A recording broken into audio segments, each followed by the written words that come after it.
જય શ્રી કૃષ્ણ. બેઠક 47. શ્રી પદ્મનાભમજીની બેઠકનું ચરિત્ર. શ્રી આચાર્યજી મહાપ્રભુજીની બેઠક પદ્મનાભમજીમાં છે. ત્યાં એક રમણીય સ્થળમાં છોકરની નીચે આપ બિરાજ્યા અને દામોદર દાસને આજ્ઞા કરી કે શ્રી પદ્મનાભમજીની નાભીના કમળમાંથી બ્રહ્માજી થયા તે જ સ્વરૂપ આ છે. શેષશાહીના સજ્જા પર પોઢ્યા છે. આમ વાત કરી તેટલામાં શ્રી પદ્મનાભમજી પધાર્યા. ત્યારે શ્રી આચાર્યજીએ ઊભા થઈ શ્રી પદ્મનાભાય નમઃ કરી પ્રણામ કર્યા. આસન પર પધરાવ્યા અને શ્રી આચાર્યજી આસન પર બિરાજી વિનંતી કરી, મહારાજ, આપ પરિશ્રમ કરી કેમ પધાર્યા? હું આપના દર્શન માટે મંદિરમાં આવતો હતો. ત્યારે પદ્મનાભમજીએ કહ્યું, તમે પરિશ્રમ કરી દક્ષિણ પધાર્યા અને હું એટલેથી આવ્યો, તેમાં શું મોટી વાત? આપ કૃપા કરો તો મનોરથ પૂર્ણ થાય. પછી પદ્મનાભમજી મંદિરમાં પધાર્યા. પછી શ્રી આચાર્યજી કથા કરી અને આપની બેઠકમાં પોઢ્યા.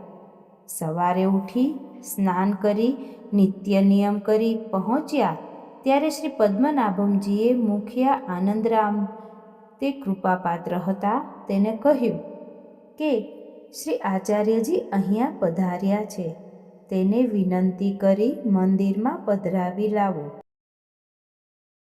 ત્યારે મુખિયાએ આવીને સાષ્ટાંગ દંડવત કરી વિનંતી કરી કે આપ કૃપા કરી મંદિરમાં પધારો ને સેવા શૃંગાર કરો. શ્રી આચાર્યજીએ મંદિરમાં પધારી શૃંગાર કર્યો ત્યારે અદ્ભુત દર્શન થયા.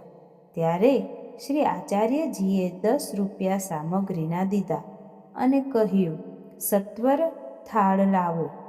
મુખિયા થાળ લાવ્યા અને શ્રી મહાપ્રભુજીને ભોગ સમર્પ્યો. ત્યારે પ્રભુએ આજ્ઞા કરી કે આપ પ્રસાદ લ્યો. ત્યારે આપે પરસ્પર ભોજન કર્યું. તે સમયે અલૌકિક દર્શન આનંદરામ મુખિયાને થયા. ત્યારે મૂર્છિત થયા. તે સમયે તેને વ્રજલીલાના દર્શન થયા. પછી આપ ભોજન કરી આચમન કરી બીડા આરોગી સિંહાસન ઉપર બિરાજ્યા. ત્યારે પદ્મનાભમજીને શ્રી ગોવર્ધનનાથજીના પ્રાગટ્ય સમાચાર કહ્યા અને મુખિયાને સાવધાન કર્યો. ત્યારે મુખિયાએ કહ્યું, મહારાજ, આપના કૃપાથી મને અલૌકિક દર્શન થયા, માટે કૃપા કરી મને શરણે લ્યો.